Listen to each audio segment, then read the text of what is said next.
यह जो है सिद्धांत और प्राथमिकता जो आपने तय किया है, इसमें कोई सी बात बाकी नहीं है।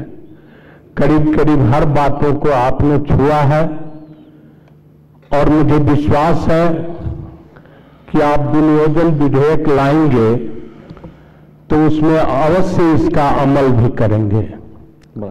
मैं एक दो सुझाव देना चाहता हूं। आपने सुझाव हम ग्रहण करेंगे और विनियोजन विधेयक उसी तरह से प्रस्तुत करेंगे। यह भी आपने प्रतिबद्धता जाहिर की है। मुझे लग रहा है कि अवश्य आप सोचेंगे। आप कृषि संबंध में जो आपने कृषि विकास की बात की है, अगर कृषि विकास नहीं हुआ, कृषि की विकास नहीं कर पाए हम लोग, तो निश्चित रूप से जो इस देश में समृद्धि हम लोग खोज रहे हैं, पाना मुश्किल है। हम लोग आज विदेश पलायन जो हो रहे हैं लोग, इनको रोकना बहुत मुश्किल है।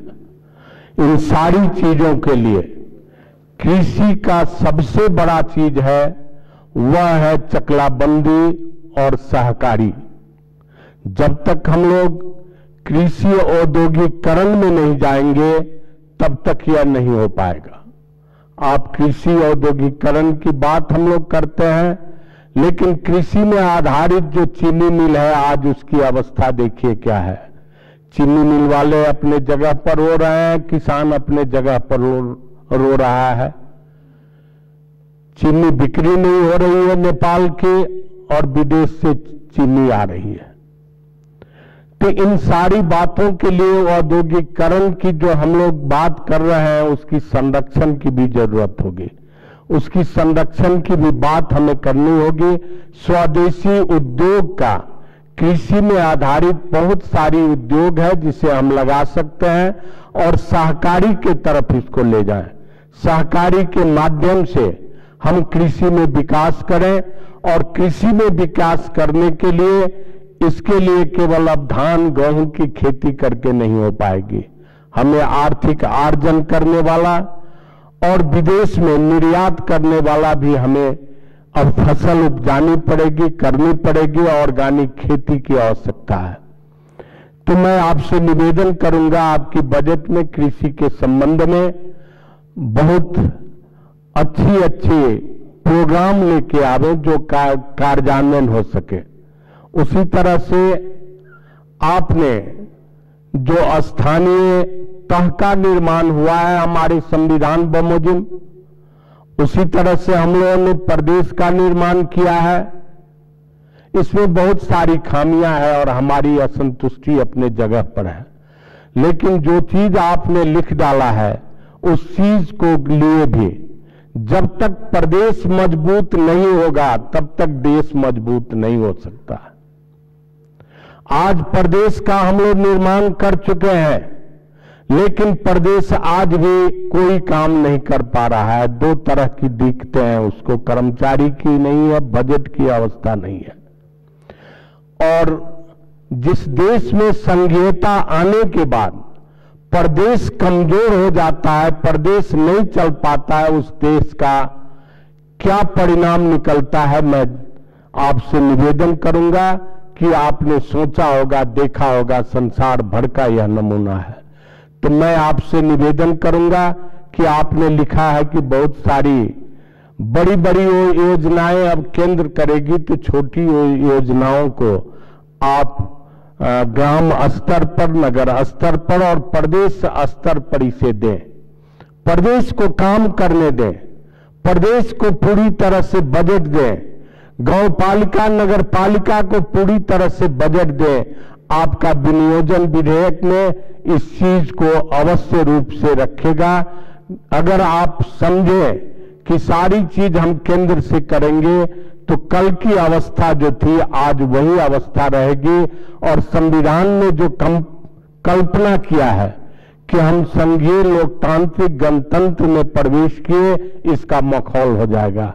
तो मैं आपसे निवेदन करना चाहता हूं कि हम विकास का जो काम है, विकास के लिए जो हम काम कर रहे हैं, वह बड़ी बड़ी योजनाएं केंद्र से पूरी हो और बाकी योजना जितनी भी है वो सारी योजना हम गांव पालिका और प्रदेश के जिम्मा दें, काम में लगावें और केंद्र एक अभिभावक के रूप में उसकी निगरानी करे। केंद्र पूरी तरह से निगरानी निकाय बनावे जो कि गांव पालिका से प्रदेश तक की सारी निगरानी करे। अगर हम केंद्र से इसका अभिभावक का भूमिका निर्वाह करेंगे तो आपने जो कहा है कि हम भ्रष्टाचार को निर्मूल करेंगे। भ्रष्टाचार अवश्य ही इस देश को खोखला कर पाया है और भ्रष्टाचार अगर देखेंगे तो नीचे से शुरुआत नहीं होता है, भ्रष्टाचार ऊपर से शुरुआत होकर नीचे जाता है। तो अगर ऊपर के जितने भी नीति निर्माण करने वाले लोग या कार्यान्वयन करने वाले लोग हैं वह अपने आप में आत्मसात करें कि हम भ्रष्टाचार से मुक्त होंगे तो यह देश मुक्त हो जाएगी। तो इसकी व्यवस्था, इसकी प्रबंध, इसकी प्रतिज्ञा हमें ऊपर से करना पड़ेगा, तब जाके इसकी भ्रष्टाचार का निवारण होगा। नहीं तो भ्रष्टाचार हम समाप्त करेंगे कहते जाएंगे और भ्रष्टाचार का निर्माण होते जाएगा। इसलिए मैं आपसे निवेदन करता हूं कि यह बहुत बड़ी वायरस रोग है और नेपाल में बहुत ज्यादा फैला हुआ है, इसलिए इस तरफ भ्रष्टाचार की तरफ जो आपने कल्पना किया है इसका निर्मूल करने की जो बात की है यह सारी विकास की जड़ इसी में है। इसे अवश्य सोचेंगे और करेंगे। विकास के लिए बहुत सारी आईन कानून में भी परिवर्तन की आवश्यकता है। भविष्य में मुझे लग रहा है कि उस तरह की आईन कानून के परिवर्तन भी आप निश्चित रूप से करेंगे।